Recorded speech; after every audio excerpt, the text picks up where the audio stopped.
안녕하세요. 오늘도 제19권 경문경조 고기더강 보살품 제4회 부분을 공부하겠습니다. 네, 이 부분이 조금 길지요. 네, 길지만 반 이상 지금 공부했습니다. 거의 광명강조 고기더강 보살품이 교재의 150페이지를 차지하고 있어요. 조금은 지루하실 수도 있지만요. 끝까지 열심히 같이 공부했으면 좋겠습니다. 지난 시간에 열반경의 6째 공덕으로요. 대반 열반경을 닦으면 금강산매를 얻어서 8가지를 능히 파해서 끊어버리고 4가지를 능히 보아서 보살도를 성취하게 된다는 그런 내용까지 봤는데요. 그리고 경전에서 말씀하고 계신 금강산매를 얻어서 능히 파하는 8가지에 관련된 그런 경전 내용 보다가 끝이 났습니다. 오늘도 그 경전 내용 이어서 보도록 하겠습니다. 537페이지입니다. 선남자여 마치 금강으로 겨루는 곳에는 부서지지 않는 것이 없나니 그 금강은 파손되지 아니하나니 금강산매도 그와 같아서 겨루는 법이 파괴되지 않는 것이 없으나 이 산매는 손상되지 않느니라.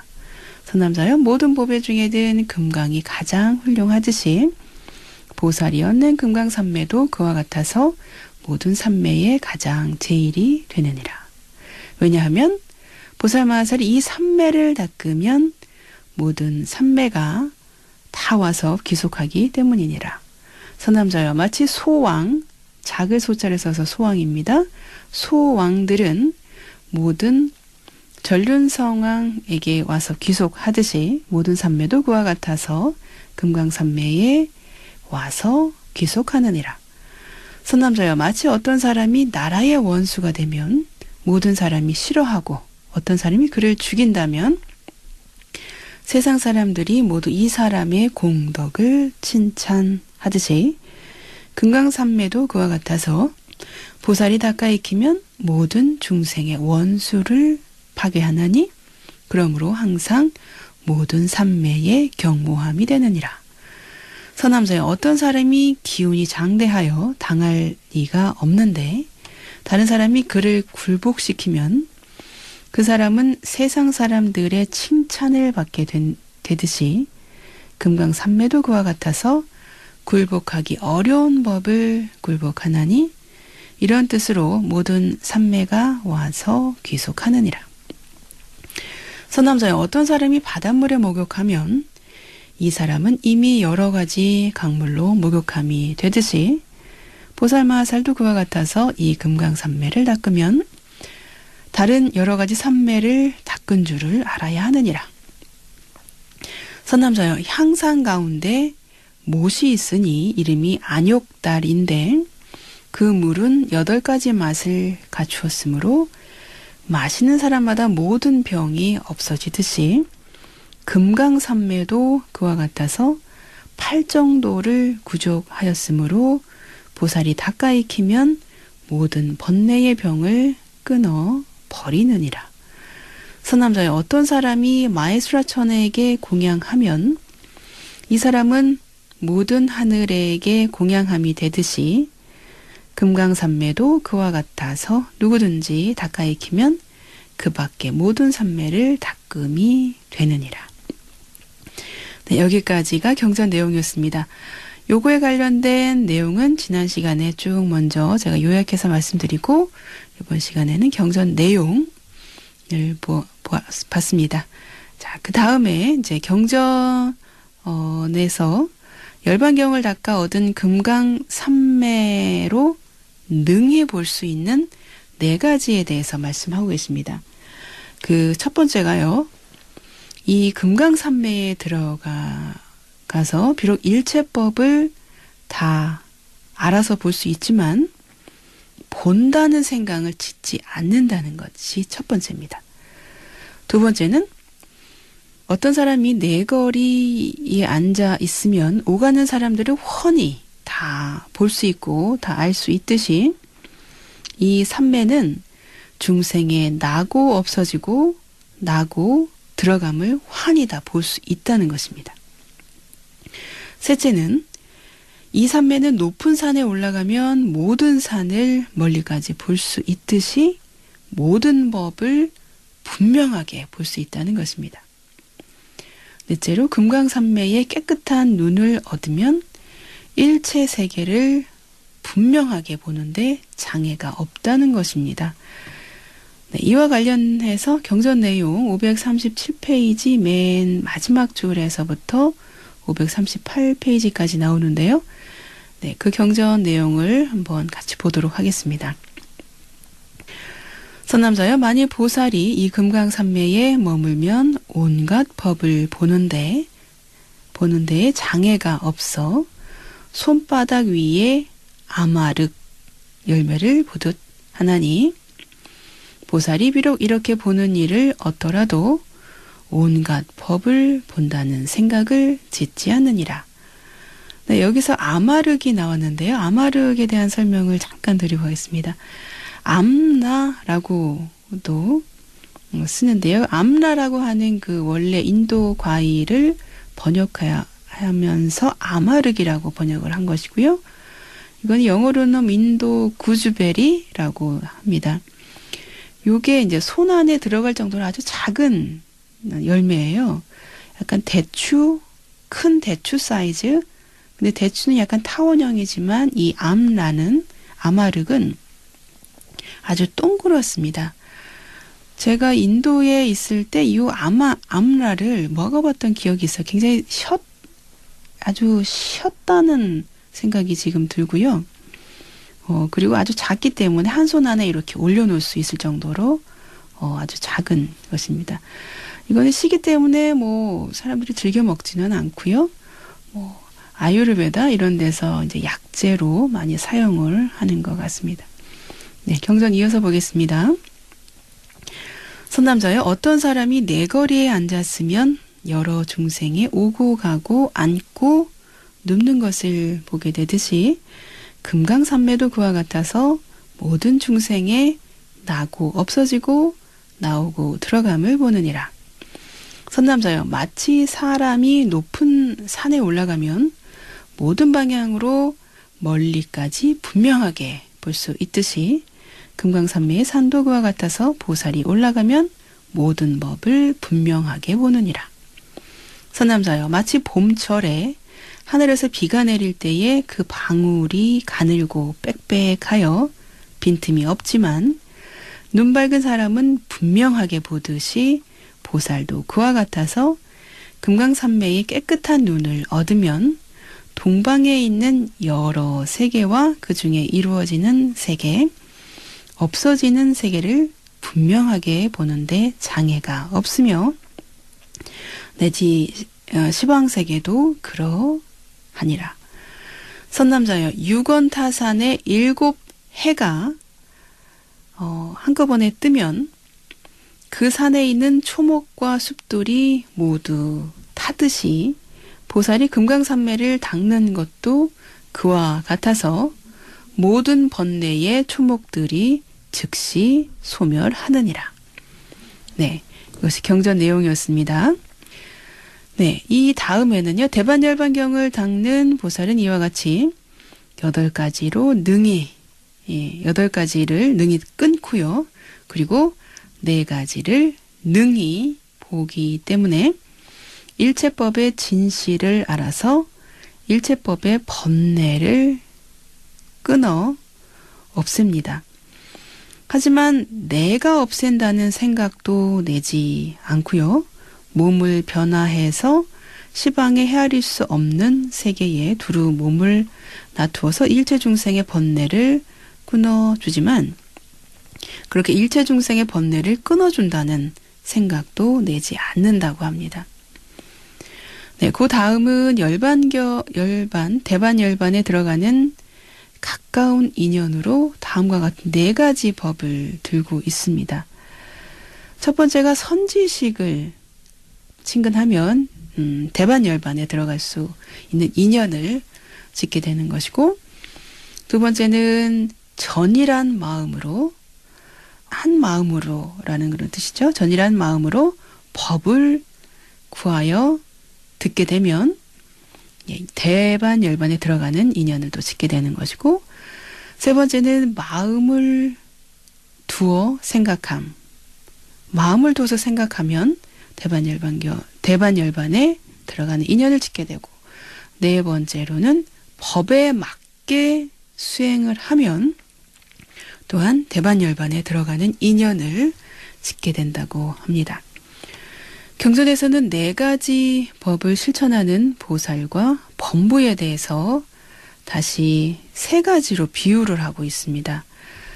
첫 번째는 열반경을 닦는 보살이 자기 스스로 행함으로써 네 가지 법 닦는 것을 병의 치유를 들어서 비유를 하고 있습니다.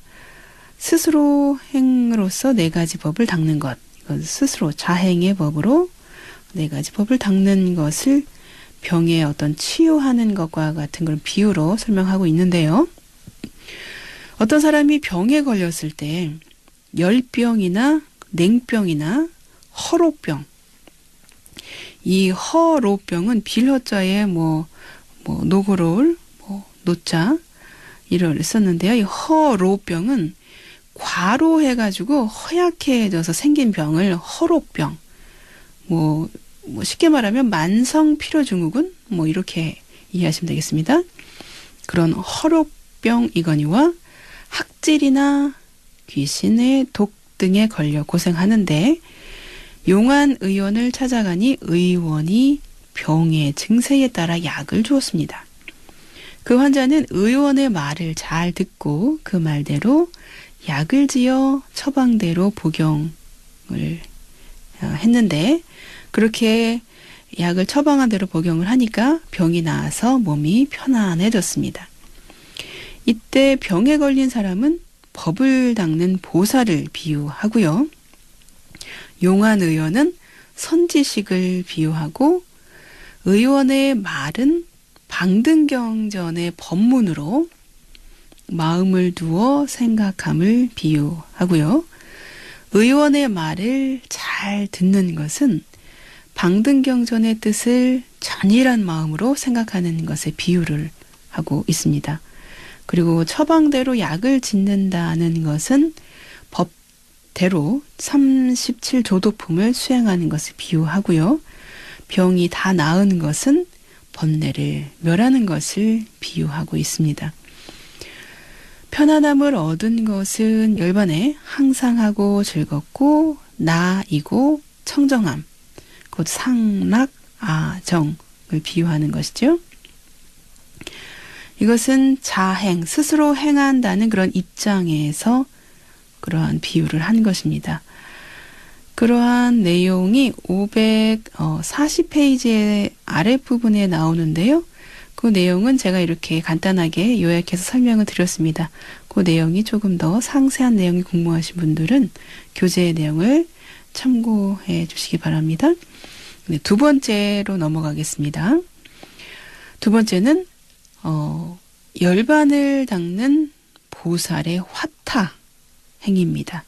화타행으로 네 가지 법 닦는 것을 왕의 비유를 들어서 또 설명하고 있습니다.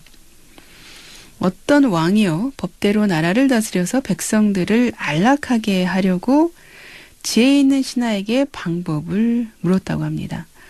신하들은 선왕이 예전에 행했던 법을 알려주었다고 합니다. 왕이 그 말을 듣고 지성으로 믿고 행해서 법대로 나라를 다스리니까 원수와 대적이 없어지고 백성들이 편안하여 걱정이 없어졌다고 합니다. 여기서 왕은 열반경을 닦는 보살을 비유하고요. 지혜 있는 신하는 선지식을 비유하고, 신하가 다스리는 법을 왕에게 말한 것은 십이부경을 비유하고요. 왕이 듣고 지성으로 믿어 행한 것은 보살이 십이부경의 깊은 이치를 생각함을 비유하고요. 법대로 나라를 다스린다는 것은 보살이 법대로 수행함이기 때문에요. 그 육바라밀을 닦는다는 것입니다. 원수와 대적이 없어진다는 것은 보살이 번뇌의 적을 멀리 여인 것을 비유하고요. 안락하게 된 것은 보살이 대열반에 항상하고 즐겁고 나이고 청정한 것, 즉 상락아정을 비유한 것입니다. 이것은 화타를 비유한 것입니다. 그 내용이 541페이지 밑부분에 나오는데요. 그 내용이 좀 상세한 것이 궁금하신 분들은요. 교재에 참고하시기 바랍니다. 제가 두 번째 내용도 이렇게 요약해서 설명을 드린 것으로 넘어가도록 하겠습니다. 다음에 세 번째인데요. 세 번째는 범부가 4가지 법을 닦는 것을 중재의 비유를 들어서 설명하고 있습니다. 어떤 사람이 문둥병에 걸렸는데요. 선지식이 말하기를 네가 수미산에 가면 병이 나을 수 있다. 그곳에는 이름난 약이 있기 때문에 그 약이 맛이 감로와 같고 그 약을 먹으면 온갖 병을 다 고칠 수 있다라고 알려주었습니다. 그 사람은 지성으로 그 말을 믿고 수미산에 가서 감로약을 구해서 먹고 병이 쾌차했고요. 몸이 안락해졌습니다. 문둥병에 걸린 것은 그런 범부를 비유하고요. 여기서 그 앞에서 말한 그런 비유에서 문둥병에 걸린 것은 범부를 비유하고 선지식은 보살을 비유하고요. 지성으로 믿는다는 것은 사무량심을 비유하고요. 수미사는 팔정도를 비유하는 것입니다. 그래서 선지식의 말을 마음에 두어 생각함이라고 하는 것입니다. 감노맛은 불성을 비유하고요. 감노약을 먹었기 때문에 법에 맞게 수행을 한다고 합니다. 문둥병이 쾌차함은 번뇌를 멸하는 것을 또 비유하고요. 안락함을 얻는 것은 열반에 항상하고 즐겁고 나이고 청정함을 비유한 것입니다. 즉 상락, 아정을 비유한 것입니다. 이 세 번째 내용에 관련된 것도 541페이지 아랫부분에 나옵니다. 그 내용도 제가 충분히 요약을 해서 설명드렸기 때문에 궁금하신 분들은 교재를 참고하시기 바랍니다. 이렇게 넘어가도록 하겠습니다. 다음은 대열반에 들어가는 4가지 법. 즉 첫째는 선지식을 친근함이고 두 번째는 전일한 마음으로 법을 구해서 듣는다는 것이고요. 세 번째는 마음을 두어 생각한다는 것이고 네 번째는 법에 맞게 수행을 하면 대반열반에 들어가게 된다고 말씀하고 계십니다. 그럼 차례차례 보도록 하겠습니다. 첫 번째입니다. 첫 번째는 선지식을 친근히 해야 한다고 말씀을 하십니다. 열반경에서는요, 선지식의 덕에 대해서 총명하고 지혜 있는 제자를 두고 항상 가르치는 데 게으르지 않으며 믿든 믿지 않든 간에 항상 교화하는데 실증내지 않는다고 합니다. 이 열반경에서 말하는 선지식은 부처님, 보살, 벽지불, 성문, 그리고 방등 경전을 믿는 사람, 요 5분을 말씀하시는 것입니다. 그 다음으로 이와 같은 그 선지식들은 또한 5가지 행해를 닦는다고 하는데요. 그 첫 번째가 악을 떠나서 선을 행한다고 합니다. 중생들을 교화해서 10악업을 여의고 10선업을 닦게 한다고 말씀하고 계십니다. 두 번째부터는 다음 시간에 이어서 하도록 하겠습니다. 부처님의 유언을 마음에 새기며 오늘의 경전 공부를 마치겠습니다. 형성된 것은 모두 소멸하기 마련인 법이다. 게으르지 말고 부지런히 정진하라.